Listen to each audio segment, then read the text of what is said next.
네, 안녕하세요. 더 딥다이브에 오신 걸 환영해요. 한번 상상해 보세요. 25살, 아이를 키우는 젊은 엄마입니다.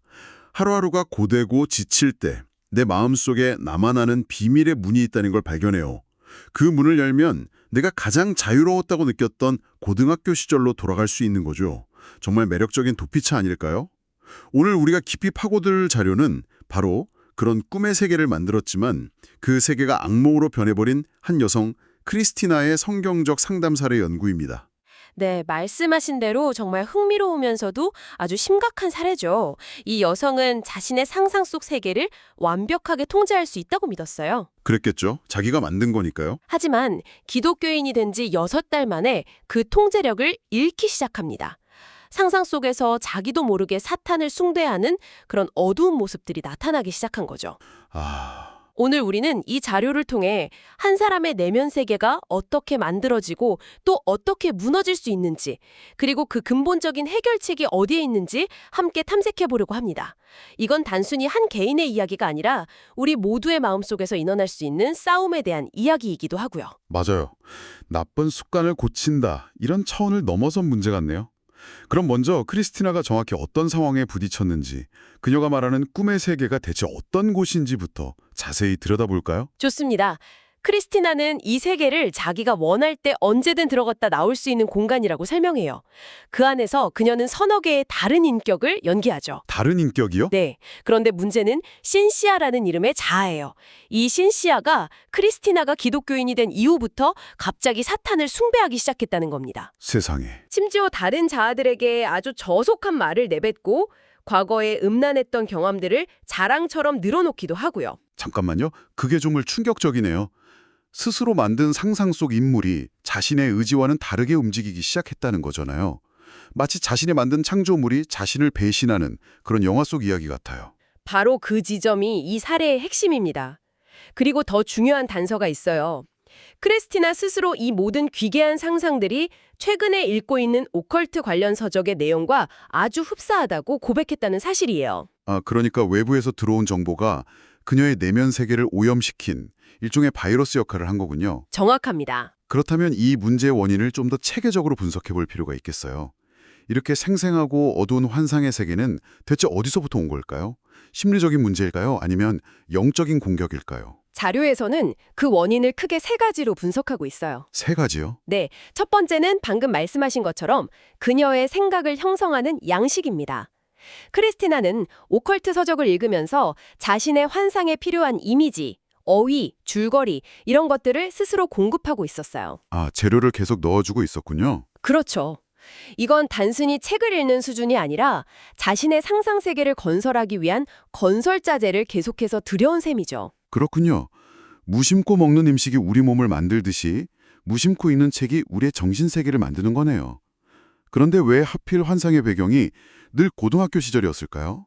대부분의 사람들이 현실을 도피하고 싶을 땐 뭐 부자가 되거나 유명해지는 상상을 하지 않나요?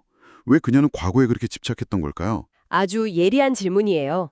그게 바로 두 번째 원인, 해결되지 않은 과거와 연결됩니다. 해결되지 않은 과거요. 네. 그녀의 환상이 항상 고등학교 시절에 머물러 있다는 건 그 시절에 해결되지 않은 죄책감이나 상처가 있다는 강력한 신호거든요.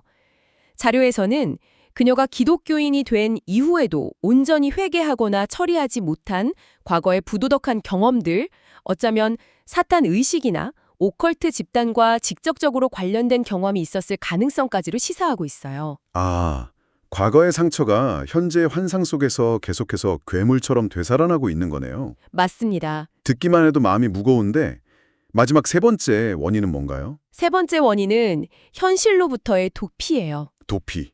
네. 25살, 아이를 키우는 엄마의 삶이 정말 고될 수 있잖아요. 그럼요. 그 압박감에서 벗어나기 위한 가장 손쉬운 탈출구로 이 환상을 사용했을 가능성이 크죠. 특히 기독교인이 된 후 사탄 숭배가 등장했다는 점은 굉장히 의미심장해요. 새로운 신앙 안에서 겪는 치열한 영적 갈등의 표현일 수도 있고, 혹은 정반대로 과거에 즐겼던 죄악된 쾌락을 이젠 현실에서 누릴 수 없으니 정신세계에서라도 계속 즐기려는 아주 왜곡된 욕만의 발현일 수도 있습니다. 듣고 보니 정말 복합적이네요. 생각의 재료, 해결되지 않은 과거, 그리고 현실 도피라는 세 가지가 딱 맞물려 돌아가는 거군요. 그런데 이 모든 분적에서 가장 중요한 건 이 모든 과정이 그녀의 자발적인 선택이었다는 점인 것 같아요. 누가 강제로 시킨 게 아니라 스스로 그 문을 열고 들어갔다는 사실이에요. 맞아요. 바로 그 점이 이 사례를 절망적인 동시에 아주 희망적으로 만듭니다. 희망적이요? 네. 스스로 선택해서 들어왔다는 건 이제 스스로 다른 선택을 해서 나올 수 있는 힘 또한 그녀에게 있다는 뜻이니까요. 그녀는 피해자가 아니라 자신의 생각에 대한 책임을 져야 할 주체인 거죠. 그렇다면 이제 가장 중요한 질문으로 넘어가야겠네요. 크리스티나가 이 꿈의 세계로 들어가는 문을 영원히 닫아버리게 하려면 어떻게 해야 할까요? 단순히 이제 그만 생각해야지 이런 결심만으로는 어림도 없을 것 같은데요. 물론이죠. 하지 말아야지라고 생각할수록 오히려 그 생각이 더 나는 게 인간의 마음이니까요. 그래서 자료에서는 아주 강력한 두 가지 성경적 원리를 제시합니다. 두 가지요? 바로 급진적 절단과 옛사람을 벗고 새 사람을 입는 것이에요. 급진적 절단이라니 단어만 들어도 아주 단호한 조치가 필요하다는 느낌이 확 드네요. 네, 말 그대로입니다. 이 개념은 마태복음 5장 29절과 30절 말씀에 뿌리를 두고 있는데요. 죄의 원인이 되는 것을 단호하고 즉각적으로 외과 수술처럼 잘라내라는 의미예요. 외과 수술처럼요? 크리스티나의 경우에는 그게 뭘까요? 아, 그 책들이겠군요. 오컬트 서적들. 맞습니다. 바로 그거죠. 사도행전 19장을 보면 에베소의 신자들이 회심한 후에 자신들이 보던 마술책들을 광장에 가져와 모두 불태워버리는 장면이 나와요. 그들처럼 크리스티나 역시 죄악된 상상의 원천이 되는 모든 책을 물리적으로 파괴해야 한다는 겁니다. 듣고 보니 이 개념이 현대 심리학이나 자기계발에서 말하는 환경 설계와도 맞닿아 있는 것 같아요. 나쁜 습관을 없애고 싶으면 그 습관을 유발하는 환경 자체를 원천적으로 차단하라는 거잖아요. 정확합니다. 고대의 지혜가 현대 과학과 통하는 지점이죠. 집에 과자를 두지 않으면 과자를 먹을 수 없는 것처럼요. 하지만 책을 버리는 것만으로는 부족해요. 이미 그녀의 마음속에 너무 많은 이미지가 남아있을 테니까요. 그래서 유혹을 느끼는 특정 시간과 상황, 예를 들어 아이들이 낮잠을 잘 때 같은 순간들을 스스로 파악하고 그 시간을 의도적으로 다른 건강한 활동으로 채우는 구체적인 계획이 필요합니다. 아, 그 시간을 그냥 비워두는 게 아니라요? 그렇죠. 그리고 유혹이 시작되는 바로 그 찰나에 고린도 후서 10장 5절 말씀처럼 모든 생각을 사로잡아 그리스도께 복종시키는 정신적 훈련을 해야 해요. 꿈의 세계로 향하는 문고리를 잡으려는 손을 의지적으로 뿌리치는 거죠. 그런데 여기서 한 가지 의문이 들어요. 그렇게 나쁜 생각을 억누르고 차단하는 것만으로 정말 근본적인 해결이 될까요? 나쁜 것을 비워낸 자리는 텅 비게 되잖아요. 그 빈 공간, 그 진공 상태가 오히려 더 위험할 수 있지 않을까요? 정말 중요한 지적입니다. 그것이 바로 두 번째 원리인 벗고 입기가 필요한 이유예요. 나쁜 생각을 멈추기만 하면 그 자리에 진공 상태가 생기고 사탄은 그 빈 공간을 더 나쁜 것으로 채우려고 하죠. 그래서 에베소서 4장에서 말하는 벗고 입기의 원리가 중요해요. 더러운 옛옷을 벗는 것에서 그치지 않고 깨끗하고 의로운 새 옷을 입어야만 과정이 완성된다는 겁니다. 비유가 정말 와닿네요. 정크푸드를 끊기로 결심했다면 단숨에 안 먹는 것만으로는 부족하군요. 냉장고에 맛있고 건강한 대체식품을 가득 채워놔야 결국 성공할 수 있다는 거군요. 완벽한 비유예요. 크리스티나에게 적용해보면 오컬트 서적을 버린 그 자리에 하나님의 말씀과 건전한 기독교 서적을 채워 넣어야 해요. 네. 공삭이 빠지던 그 시간에 자녀와 가정을 위해 기도하고 교회 공동체를 섬기는 일에 집중해야 하고요. 꿈의 세계라는 고립된 공간에서 나와 현실의 성숙한 신앙의 동역자들과 교제하며 건강한 관계 속으로 들어가야 합니다. 결국 가장 강력한 환상은 그보다 더 강력하고 매력적인 실제를 만날 때 힘을 잃게 되는 법이니까요. 네. 자, 그럼 이제 이 이론들을 실제 상담 현장으로 가져와 보죠. 상담사가 처음 크리스티나를 만났을 때 이 모든 이야기를 어떻게 전달해야 할까요? 굉장히 조심스러우면서도 동시에 아주 명확해야 할 것 같은데요. 맞아요.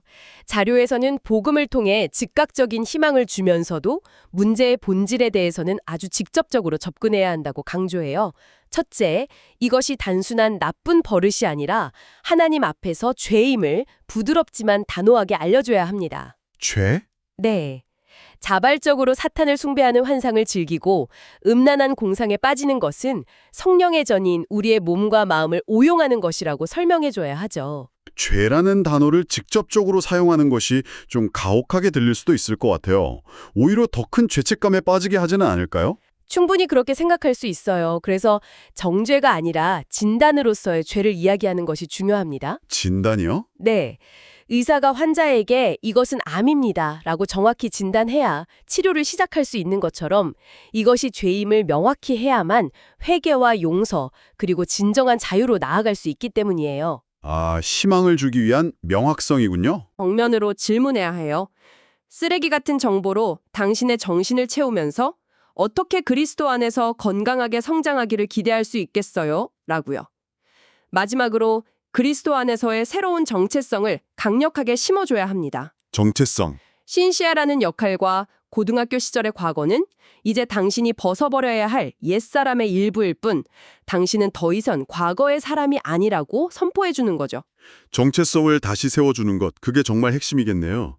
그럼 이런 상담을 마치고 크리스티나가 집으로 돌아가서 당장 실천할 수 있는 구체적인 과제, 일종의 숙제 같은 것도 있을까요? 네, 자료에서는 아주 실용적인 4가지 과제를 제시해요. 각 과제에는 명확한 목적이 있고요. 4가지나 있군요. 첫 번째 과제는 에베소의 불길이에요. 에베소의 불길이요? 네, 앞서 말한 것처럼 모든 오컬트 관련 서적, 판타지 소설 등을 다음 상담 시간 전까지 물리적으로 파괴하거나 버리는 겁니다. 급진적 절단을 실제 행동으로 옮기는 거죠. 죄로 가는 다리를 자기 손으로 불태워버리는 상징적인 행위예요. 2번째 과제는 뭔가요? 마치 작전명 같아서 흥미로운데요. 두 번째는 유발 요인 일기예요. 일주일 동안 꿈의 세계에 들어가고 싶은 충동이 들 때마다 그 정확한 시간과 상황을 기록하게 하는 거예요. 아, 기록하는 거군요. 예를 들어 화요일 오후 2시 아이들이 낮잠 잘 때, 외로움을 느낄 때와 같이 구체적으로요. 이건 마치 범죄 수사관처럼 자기 삶의 패턴을 분석하는 것과 같아요. 언제 내가 정신적으로 가장 무방비해지는지를 객관적으로 파악해야 그 시간을 대체할 새로운 계획을 세울 수 있으니까요. 자기 자신을 팜정처럼 관찰하게 만드는 거군요. 정말 효과적이겠네요. 3번째는 어떤 과제인가요? 3번째는 생각 목록 만들기예요. 먼저 빌립보서 4장 8절 말씀을 암송하게 해요. 그리고 고등학교 시절에 대한 환상이 스멀스멀 피어오를 때마다 즉시 멈추고 그 자리에서 현재 자신의 삶에서 참되고 경건하고 옳고 순결한 것 3가지를 목록으로 적거나 떠올리는 연습이에요. 아, 나쁜 생각을 다른 생각으로 대체하는 훈련이군요. 맞습니다. 생각을 사로잡아 하나님을 영화롭게 하는 생각으로 대체하는 아주 구체적인 정신훈련이죠. 정신의 근육을 키우는 운동과 같아요. 마지막 4번째 과제는 무엇이죠? 남편의 참여 요청입니다. 가능하다면 다음 상담에 남편과 함께 오도록 요청해서 이 문제를 더 이상 혼자만의 비밀로 두지 않게 하는 거예요. 혼자 싸우지 않도록요. 그렇죠. 이 싸움을 어둠 속에 혼자 두는 것이 아니라 가장 가까운 관계인 빛 가운데로 가져와 함께 지지와 책임을 나누며 싸워나가는 거죠. 오늘 우리는 과거의 상처와 죄악된 상상이라는 감옥에 갇힌 한 여성의 사례를 정말 깊이 있게 들여다봤네요. 문제의 원인이 단순히 심리적인 것을 넘어 영적인 영역과 연결되어 있고 해결책 역시 죄의 통로를 단호히 끊어내는 급진적 절단과 그 빈자리를 하나님의 선한 것으로 적극적으로 채우는 새 사람을 입는 과정이 함께 가야 한다는 것을 배웠어요. 네, 이 사례는 우리에게 아주 중요한 사실을 일깨워줍니다. 가장 위험한 공백은 나쁜 습관의 존재가 아니라 그 자리를 대체할 만한 매력적이고 하나님을 기쁘시게 하는 실제의 부재라는 것을요. 실제, 부재. 크리스티나의 환상 세계가 그토록 매력적이었던 이유는 어쩌면 그녀의 현실 세계에 그보다 더 큰 의미와 기쁨이 없었기 때문일지도 모릅니다. 결국 그리스도인의 삶이란 죄를 짓지 않으려고 소극적으로 버티는 삶이 아니라 의와 선과 아름다움을 적극적으로 추구하며 우리의 마음을 채워나가는 능동적인 여정이라는 거죠. 오늘 나눈 이야기가 어쩌면 우리 모두에게 중요한 질문을 던지는 것 같아요. 크리스티나의 사례는 좀 극단적일 수 있지만 우리 각자는 스트레스를 받거나 지루함을 느낄 때 정신적으로 어떤 세계에 자발적으로 들어가고 있나요? 그것이 스마트폰 속 무한한 스크롤일 수도 있고 지나간 과거에 대한 후회나 미래에 대한 막연한 불안일 수도 있겠죠.